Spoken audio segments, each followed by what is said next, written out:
আসসালামু আলাইকুম। নতুন একটি ভিডিওতে আপনাদের সবাইকে শুভেচ্ছা এবং অভিনন্দন। এই যে দেখুন, এটা হচ্ছে ইয়ামাহা এফজেড ভার্সন 2। এই যে দেখুন, ইয়ামাহা এফজেড ভার্সন 2। এই বাইকটার যে অক্সিজেন সেন্সর থাকে, এই সেন্সরটা লাইভ টেস্টিং দেখাবো, লাইভ প্রুফ দেখাবো। সেটা কি ওমসের মাপে চেক করবেন নাকি ভোল্টেজের মাপে চেক করবেন, এটা কিন্তু খুবই গুরুত্বপূর্ণ। কারণ বর্তমান সময়ে BS6, BS4, BS7 বাইকগুলো আসতেছে ফুয়েল ইঞ্জেকশন সিস্টেম। এই বাইকের মাইলেজের জন্য সবচেয়ে গুরুত্বপূর্ণ হচ্ছে অক্সিজেন সেন্সর বা অটো সেন্সর। তো সেন্সর, অক্সিজেন সেন্সর দুই রকম হয়, একটা হচ্ছে যে হিটেড সেন্সর আর একটা হচ্ছে আনহিটেড সেন্সর। এইটাতে যেই সেন্সরটা লাগানো আছে এটা হচ্ছে আনহিটেড সেন্সর। এটা লাইভ টেস্টিং দেখাবো, সরাসরি টেস্ট করে দেখাবো, বাইক স্টার্টে রেখে দেখাবো এটা কি ওমসের মাপ নাকি ডিসি ভোল্টেজের মাপ, সেটাও দেখাবো সরাসরি। এই ধরনের এইভাবে কেউ আপনাকে দেখাবে না, হাতে ধরে যেইভাবে আমি আপনাদেরকে দেখাবো। স্পার্ক প্লাগ যদি কালো হয়, মাইলেজ যদি কমে যায়, তাহলে অবশ্যই অক্সিজেন সেন্সরটাকে চেক করে দেখতে হবে এবং ক্লিন করে দিতে হবে। তো আমি সরাসরি আজকে টেস্টিং প্রসেসটা দেখাবো, কিভাবে চেক করতে হবে মিটার দিয়ে, মাল্টিমিটার দিয়ে, একদম লাইভ প্রুফ দেখাবো আপনাদেরকে। যারা চ্যানেল নতুন তারা অবশ্যই চ্যানেলটিকে সাবস্ক্রাইব করবেন, যারা অলরেডি সাবস্ক্রাইব করেছেন তাদেরকে অসংখ্য ধন্যবাদ। চলুন তাহলে দেরি না করে ভিডিওটা শুরু করা যাক।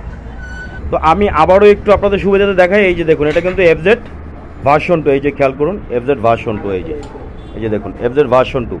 তো এইটার অক্সিজেন সেন্সর হচ্ছে এই যে বাইকের যে সাইলেন্সার থাকে, এই যে সাইলেন্সারের উপর এটা কিন্তু BS4, BS6 না, এটা BS4 এখানে লাগানো থাকে। এই যে অক্সিজেন সেন্সরটা লাগানো আছে এটার, এটা হচ্ছে আনহিটেড, হিটেড সেন্সর না, আনহিটেড সেন্সর। হিটেড সেন্সরে 4টা তার থাকে, এটা আনহিটেড সেন্সর। এবং আনহিটেড সেন্সরে 2টা তার থাকে, বাট এটাতে একটা তার। কারণ হচ্ছে একটা হচ্ছে মেইন সিগন্যাল। এই যে দেখুন, এখানে একটা সিগন্যাল, একটা তার দেওয়া আছে। এই তারটা ইস্যুতে সিগন্যাল যায় এবং বডি গ্রাউন্ড সেটা বডি থেকে দেওয়া আছে। তো যেহেতু আনহিটেড 2টা তার থাকার কথা, বাট এফজেড ভার্সন 2তে একটা তার আছে। এই যে দেখুন, এখানে মেইন যে সিগন্যাল, এই অক্সিজেন সেন্সর থেকে ইস্যুতে যাবে, সিগন্যাল যাবে। আর এখানে বডি আর্থ, এই সেন্সরটা কাজ করার জন্য বডি আর্থের দরকার হয়, সেটা বডিতে দেওয়া আছে। কারণ প্রত্যেকটা বাইকের আপনারা জানেন যে বডিতে বডি আর্থের কানেকশন করা থাকে। এই সেন্সরটা এই যে বডি থেকে, যেখানে প্যাচ লাগানো আছে, প্যাচ ধরানো আছে, এখান থেকে বডি সে টাচ বডি আর্থ নিয়ে নিবে। যেমন স্পার্ক প্লাগ বডিতে লাগানো থাকলে বডি থেকে বডি আর্থ নেয়, ঠিক একইভাবে বডিতে লাগানো এখানে বডি থেকে আর্থ নেবে। তো এই যে তারটা আছে, কালারটা একটু দেখাই। এই পাশে এই যে জ্যাক লাগানো, জ্যাকের এই পাশে যে তারটা আছে, এই পাশে কালারটা হচ্ছে, এই যে দেখুন একটু খেয়াল করুন, সম্পূর্ণ তারটা কিন্তু ব্লু কালার। এই যে দেখুন, একটু খেয়াল করুন, আমি ভালোভাবে কাছে থেকে দেখাই মেকানিক ভাইদের জন্য যাতে সুবিধা হয়। কারণ যেমনটা বলেছি যে মাইলেজের ক্ষেত্রে স্পার্ক প্লাগ কালো হওয়া এবং ফুয়েল ইঞ্জেকশনের যে তেলটা যে দেয়, সেই তেলটা বেশি আসার কারণ হচ্ছে এই অক্সিজেন সেন্সর যদি খারাপ থাকে, কাজ না করে, বা যদি ক্লিন না থাকে, এটাকে খুলে ক্লিন করে দিতে হয়। ভিতরে ময়লা থাকে সেটাকে পরিষ্কার করে দিতে হয়। কীভাবে ক্লিন করতে হবে সেই সম্পর্কে ভিডিও আমার চ্যানেলে পাবেন, আমি দিয়ে দিচ্ছি। আপনারা দেখতে চাইলে আমার চ্যানেলে ঢুকে দেখে আসতে পারেন, অথবা চ্যানেলটাকে সাবস্ক্রাইব করে রাখলে আপনারা পেয়ে যাবেন। তো এটা হচ্ছে ব্লু কালার। দেখুন, জ্যাকের এই পাশে কিন্তু হচ্ছে সম্পূর্ণ ব্লু কালার, খেয়াল রাখবেন। এবং জ্যাকের অপোজিট পাশে কালার কিন্তু চেঞ্জ হয়ে গেছে, সেটাও একটু আপনাদেরকে আমি কাছে থেকে ক্লিয়ার করে দেখাই। কারণ হচ্ছে যেহেতু আমি বলেছি লাইভ প্রুফ, সরাসরি টেস্টিং প্রসেস দেখাবো। এই যে দেখুন, জ্যাকের অপোজিট পাশের কালারটা হচ্ছে লাল এবং এটা পেস্ট কালার টাইপের হয়ে গেছে। এই যে দেখুন, খেয়াল করুন, লাল রঙের একটা রেখা দেওয়া আছে তারের উপরে। এই যে খেয়াল করুন, এই যে দেখুন, লাল এবং পেস্ট কালার। এই যে দেখুন, লাল রেখাটা না আছে তারে, খেয়াল রাখবেন। এই যে দেখুন, লাল রেখাটা না, আমি আবারও একটু ক্লিয়ার করে দেখাই আপনাদেরকে, যেহেতু ভিতরের দিকে অন্ধকার একটু দেখাতে অসুবিধা হচ্ছে, তারপর আপনাদেরকে ক্লিয়ার করে দেখানোর চেষ্টা করি। এই যে খেয়াল করুন, এই যে দেখুন, লাল রেখাটা না, লাল একটা রেখাটা না আছে, পেস্ট কালারের তার। এই তারটা, এই যে লাল রেখা এবং পেস্ট কালার তারটা সরাসরি চলে গেছে বাইকের যে ইস্যু আছে, ইস্যুতে চলে গেছে। এবং জ্যাকের এই পাশে ব্লু কালার। তো এখন এইটার টেস্টিং প্রসেসটা কি সেটাও আগে আপনাদের সাথে আমি বলে দিই, শেয়ার করি। যেমন অন্য অন্য সেন্সর বা অন্য অন্য পিক আপ কয়েল বলেন, আর্মিচার কয়েল বলেন, বা কিছু সেন্সর আছে যেগুলো কিন্তু আমরা ওমসের মাপে রিডিংয়ে চেক করি। মনে রাখবেন, অক্সিজেন সেন্সর কখনো ওমসের মাপে চেক করবেন না। অক্সিজেন সেন্সর ওমসের মাপে চেক করলে কখনোই আপনাদের সেই রিডিং শো করবে না। এইটা চেক করতে হবে ডিসি ভোল্টেজে, খেয়াল রাখবেন। অক্সিজেন সেন্সর চেক করতে হবে ডিসি ভোল্টেজে। ডিসি ভোল্টেজে চেক করার জন্য দেখুন মিটারটাকে কোথায় সেট করতে হবে। এই যে দেখুন, ডিসি ভোল্ট, মিটারের ডিসি ভোল্ট। যেহেতু আমি এই মাল্টিমিটারটা ইউজ করি, আমি এইটা দিয়ে আপনাদেরকে দেখাচ্ছি। এই যে দেখুন, এখানে লেখা আছে ডিসিভি, একটু খেয়াল করুন, কাছের থেকে আপনাদেরকে দেখাই। এই যে দেখুন, এই যে এইখানে লেখা আছে কি ডিসিভি, মানে হচ্ছে ডিসি ভোল্ট। আমি ক্লিয়ার করে দিলাম নতুনদের জন্য, কারণ নতুনরা অনেক সময় বুঝতে পারেন না। ডিসিভি লেখা আছে মানে ডিসি ভোল্ট, এবং ডিসি 20 ভোল্টে সেট করবে। এই যে দেখুন, এখানে 20 ভোল্ট লেখা আছে, 20 ভোল্ট, ডিসি 20 ভোল্ট। মানে ডিসি 20 ভোল্টে আমি এখানে মিটারটাকে সেট করব।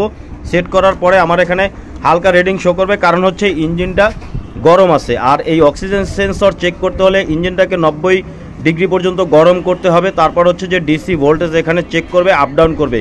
বাট আমি ওমসের মাপেও চেক করে আপনাদেরকে দেখাই, এবং মিটারের যে রিডিং ওমসের মাপে যে এখানে কি যে রেফারেন্স ভোল্টেজ লাগে কিনা সেটাও দেখাই। এখানে কিন্তু কোনো রেফারেন্স ভোল্টেজ লাগে না, ডিসি ভোল্ট লাগে না। এখানে সরাসরি যখন বাইকটা চলে, ইঞ্জিন হিট হবে, তখন এই অক্সিজেন সেন্সর থেকে ডিসি ভোল্টেজ সিগন্যাল দিবে, ইসিউতে যাবে। এখানে কোনো ইনপুট ভোল্টেজ বা রেফারেন্স ভোল্টেজের প্রয়োজন হয় না। আমি ওমসের মাপে একটু চেক করে দেখাই, যেহেতু আমি সরাসরি সেট করেছি সবভাবে আপনাদেরকে দেখাই, কারণ আপনাদের তো কোনো রকম কনফিউশন না থাকে। দেখুন এখানে ওমসের মাপে এই যে ওমস এখানে সেট করা আছে। দেখুন আমি মিটারটাকে এখানে ওমসের মাপে যদি দেই, এই দেখুন 200 ওমসে সেট করলাম।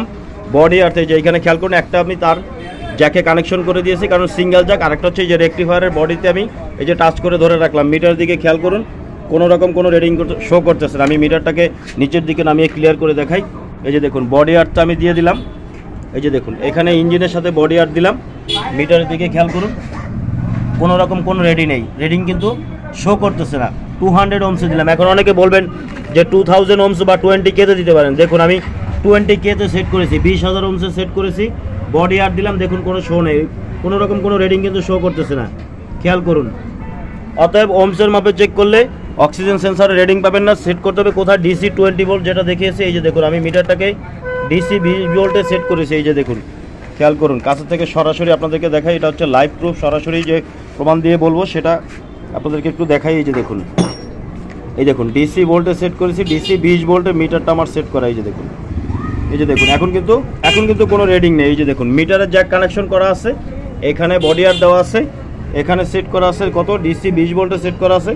কোনো রকম কোনো রিডিং আসতেছে না। রিডিংটা কখন আসবে, যখন আমি বাইকটাকে স্টার্ট দিব। স্টার্ট দেওয়ার পরে 20 ডিগ্রি পর্যন্ত যখন ইঞ্জিনটাকে গরম হবে, 90 ডিগ্রি পর্যন্ত যখন ইঞ্জিনটা গরম হবে, তখন আমার এখানে রিডিং শো করবে। বা ইঞ্জিন গরম হওয়া শুরু করলে তখন এখানে রিডিং শো করবে।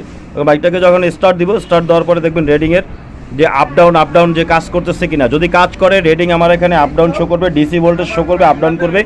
যদি কাজ না করে তাহলে কোনো রকম কোনো ভোল্টেজ আমার এখানে মিটারে কিন্তু শো করবে না। আমি প্রথমে স্টার্ট দিই, তারপর আপনাদেরকে দেখাই। তো প্রথমে বাইকটাকে আমি স্টার্ট করি। দেখুন এখানে আমি প্রথমে বাইকটাকে স্টার্ট দিব। এই যে দেখুন চাবি অন করা আছে, এই যে দেখুন চাবি অন করা আছে। এখন বাইকটাকে আমি যে কিল সুইচ অন করলাম, স্টার্ট দিলাম। এই যে দেখুন বাইকটা কিন্তু এখন স্টার্টে আছে, যে খেয়াল করুন স্টার্টে আছে বাইকটা সরাসরি। এটাকে বলে লাইভ প্রুফ প্রমাণ দিয়ে। ভাই কেউ শিখাবে না এভাবে হাতে ধরে। আপনি যেখানে কাজ করেন সেখানেও আপনাকে এভাবে শিখাবে না যেভাবে আমি শিখাই। অবশ্যই ভাই চ্যানেলটাকে সাবস্ক্রাইব করে রাখবেন, ভিডিওতে লাইক করবেন, শেয়ার করবেন। এই যে দেখুন এগুলো আপনাদের কাজে আসবে, কারণ নতুন যে বাইকগুলি আসতেছে এই বাইকগুলি কাজ করতে গেলে কিন্তু আপনাদেরকে এটা এইভাবে টেস্টিং করতে হবে। অক্সিজেন সেন্সর খারাপ থাকলে যেমনটা বলেছি মাইলেজ কমে যাবে, স্পার্ক প্লাগ কালো আসবে, বাইকের পিক আপ ভার হয়ে থাকবে। এটা চেক করার সিস্টেম হচ্ছে এটা ডিসি ভোল্টে দিয়ে দেখুন তার যেভাবে সেট করে সেভাবে সেট করবেন। মিটারটাকে ডিসি ভোল্টে যেমনটা বারবার বলতেছি, যাতে নতুন মেকানিক ভাইদেরকে বুঝতে সুবিধা হয়, কোনো রকম অসুবিধা না হয়। দেখুন মিটার সেট করা আছে। এখন এখানে আমি এই যে বডি আর্টটা টাচ করবো। এই যে দেখুন বডি আর্টটা আমি টাচ করলাম। মিটার দিকে খেয়াল করুন, রিডিং বাড়তেছে। এই যে দেখুন খেয়াল করুন রিডিং কিন্তু বাড়তেছে। এই যে অক্সিজেন সেন্সর কাজ করতেছে। এই যে দেখুন খেয়াল করুন। আমি আবারও আপনাদেরকে ভালোভাবে দেখাই। এখানে জ্যাক সেট করা আছে, এখানে বডি আর্ট দিব, মিটারটাকে ডিসি 12 ভোল্টে সেট করবো। এই যে দেখুন ডিসি, এই যে ডিসি ভোল্ট 20 ভোল্টে সেট করবো। এই যে দেখুন ডিসি 20 ভোল্টে সেট করা আছে। এই যে কমপ্লিট। এখন যখন আমি এখানে টাচ করবো, এই যে দেখুন এখানে টাচ করলাম, এই যে মিটার দিকে খেয়াল করুন, রিডিং খেয়াল করুন। এই যে রিডিং আপ ডাউন করতেছে, কারণ এই যে দেখুন আপ ডাউন করতেছে। এই যে ডিসি ভোল্টেজ 00.78479 এভাবে আপ ডাউন করতেছে। এই যে দেখুন তার মানে আমার অক্সিজেন সেন্সরটা ভালো আছে, কাজ করতেছে। এটা আপ ডাউন করার কারণ কি জানেন, এভাবে রিডিং আপ ডাউন করবে। এর কারণ হচ্ছে সেটাও বলে দেই, সিক্রেট টিপস শেয়ার করি ভাই। এইভাবে বললাম না যে কেউ বলবে না। আপ ডাউন করার কারণ হচ্ছে যে ইঞ্জিনে যে বার্নটা হচ্ছে, যে ফুয়েলটা পুড়তেছে, সেইটা কখন কতটুকু পুড়তেছে, টেম্পারেচার, যে অক্সিজেন এবং ফুয়েলের মিক্সার প্রপার পুড়তেছে কিনা, ঠিকঠাকভাবে পুড়তেছে কিনা, জ্বলতেছে কিনা, বার্ন হচ্ছে কিনা, সেইটার সিগন্যালটা ইসিউতে যায়। এই জন্য এটা কিন্তু রিডিং আপ ডাউন করবে ডিসি ভোল্টেজে। খেয়াল করুন এই যে দেখুন, এই যে দেখুন 0.6, 63, 53, 58 এইভাবে কিন্তু আপ ডাউন করতেছে। কারণ ফুয়েলের উপরে, ফুয়েল পোড়ার, অক্সিজেন এবং ফুয়েল যে পুড়তেছে সেটা পোড়ার উপরে নির্ভর করে। এখান থেকে অক্সিজেন সেন্সর ইসিউতে সিগন্যাল যায়, এখান থেকে এভাবে আপ ডাউন করে রিডিং শুরু। দেখুন সরাসরি, এটাকে বলে লাইভ প্রুফ প্রমাণ দিয়ে দেখানো। এই যে দেখুন আমি তারটা বডিতে টাচ করা আছে, এখানে লাগানো আছে, এখানে দেখুন এই যে এইভাবেই, ঠিক এইভাবে আপনারা অক্সিজেন সেন্সর চেক করবেন। এই যে জ্যাকটাকে এভাবে লাগিয়ে দিবেন, লাগিয়ে দিয়ে স্টার্ট দিয়ে রেখে এভাবে চেক করবেন যে অক্সিজেন সেন্সর কাজ করতেছে কি না। যদি এখানে কোনো রকম কোনো রিডিং শো না করে, রিডিং মিটারে না আসে, তাহলে বুঝবেন যে অক্সিজেন সেন্সরটি খারাপ আছে, তখন সেটাকে চেঞ্জ করে দিবেন। এই যে দেখুন সরাসরি FZ ভার্সন 2, এই যে দেখুন সরাসরি স্টার্টে আছে বাইক, সাউন্ড শুনতে পাচ্ছেন। রেক্টিভার সাথে বডি আর্ট এবং পজিটিভ মিটার পজিটিভ জ্যাকের সাথে লাগানো আছে, অক্সিজেন সেন্সর জ্যাকের সাথে লাগানো আছে। এই যে দেখুন লাইন, এতে সরাসরি আপ ডাউন করতেছে। এই যে দেখুন আমি অফ করে দিই, এখন আবার অফ করে দিই। এই যে দেখুন অফ করে দিলাম। এখন দেখুন বাইকটাকে যদি, এখন যেহেতু টেম্পারেচার হাই আছে, কারণ বাইকটা যেহেতু চলেছে, ইঞ্জিনটা গরম হয়েছে, অক্সিজেন সেন্সরটাও গরম হয়েছে। এখন যদি আমি এখানে ধরি তাহলে ডিসি রিডিং আমার কিন্তু শো করবে। এই যে দেখুন বডি আর্ট আমি টাচ করলাম, এই যে বডি আর্ট ধরলাম, দেখুন কত শো করতেছে, 0 0 0.18 12 14 19 এইভাবে শো করতেছে। এটা আপ ডাউন করে। এই যে দেখুন, এই যে দেখুন 20, খেয়াল করুন 20 21 20 21, কারণ হচ্ছে এখন আস্তে আস্তে কমতে থাকবে। এখন এই ডিসি ভোল্টেজটা আস্তে আস্তে কমতে থাকবে। কেন কমবে? ইঞ্জিন যেহেতু ঠান্ডা হবে, আস্তে আস্তে এই রিডিংটা কমতে থাকবে, অক্সিজেন সেন্সরের রিডিং কমতে থাকবে। দেখুন আমি ধরে রেখেছি, এখনও ধরা আছে। এই যে দেখুন 20 21 20 21 এইভাবে আপ ডাউন করবে, এটা ধীরে ধীরে কমতে থাকবে রিডিং। আবারও দেখাই, এই যে দেখুন ধরা আছে সরাসরি অক্সিজেন সেন্সর টেস্টিং। এই যে দেখুন ধরা আছে, এই যে দেখুন কত শো করতেছে, 21, ছেড়ে দিলাম, এই যে 0 হয়ে গেল। আবার টাচ করলাম, এই যে দেখুন 20 21 20 21। এখন যত ইঞ্জিন ঠান্ডা হবে আস্তে আস্তে রিডিংটা কমতে থাকবে। এটা দেখানোর উদ্দেশ্য হচ্ছে FZ ভার্সন 2, কারণ বর্তমানে BS6 যে FI বাইকগুলি আসতেছে, BS7 আসতেছে, এই বাইকগুলির কাজ করতে গেলে অক্সিজেন সেন্সর অবশ্যই আপনাকে এভাবে টেস্ট করতে হবে। কারণ সেন্সর খারাপ থাকলে বাইকের রেডি পিক আপ, টান কমে যাবে, মাইলেজ কমে যাবে এবং স্পার্ক প্লাগ কালো আসবে। যখন স্পার্ক প্লাগ কালো আসবে, মাইলেজ কমে যাবে বা ভার হয়ে যাবে, তখন অবশ্যই অক্সিজেন সেন্সরটাকে এভাবে চেক করে দেখবেন। তো আজকে পর্যন্তই, দেখা হবে পরবর্তী কোনো ভিডিওতে। সে পর্যন্ত ভালো থাকবেন, সুস্থ থাকবেন, আল্লাহ হাফেজ।